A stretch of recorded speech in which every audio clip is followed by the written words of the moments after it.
We're going to talk about finding slope given 2 points. So I'll explain this with 2 examples.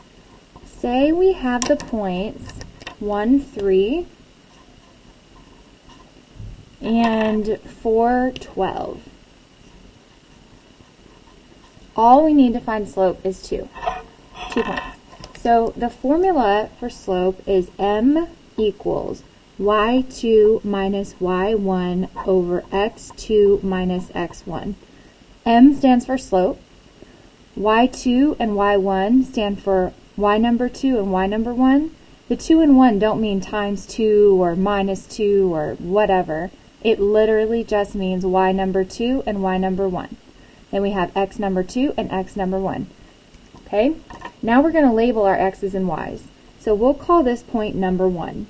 Meaning we have x1 and y1. We'll call the green point point number 2. So we have x2 and y2. Once we have labeled our x's and our y's, all we need to do is take them and plug them into this formula. So we have m equals, it says y2 comes first, so y2 is 12. I'm going to put 12. Then my minus sign. Then it says y1. y1 is 3. Over, this is a fraction, x2 is 4, minus x1 is just 1. So we have m equals 12 minus 3 over 4 minus 1.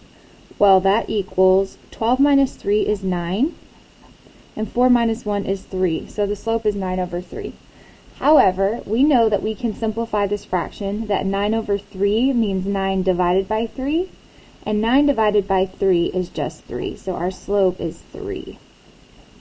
Okay? Here is another example.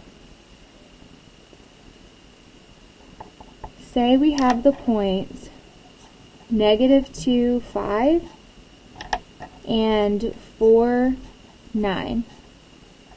We're going to use the same formula. M equals y2 minus y1 over x2 minus x1. M equals, okay, we have our x1 and our y1. We have our x2 and our y2. And it doesn't matter which point I make my point number 1 and my point number 2. I could have reversed them. Either one will work. The math will work out to be the same answer. So now I have to put my y2 right here. So I have 9 minus y1, which is 5. So I have 9 minus 5 over x2, which is 4, minus x1, which is -2, equals. So I have 9 minus 5, which is 4, and 4 minus -2. Pay close attention here. 4 minus a negative is really plus a positive. When you're subtracting a negative, you're adding a positive. So I like to just make these both plus signs to make it really easy for me to remember. So really, I have 4 plus 2, which is 6. Now we know that we can simplify the fraction 4 over 6, which is actually 2 over 3. So my slope here is 2/3.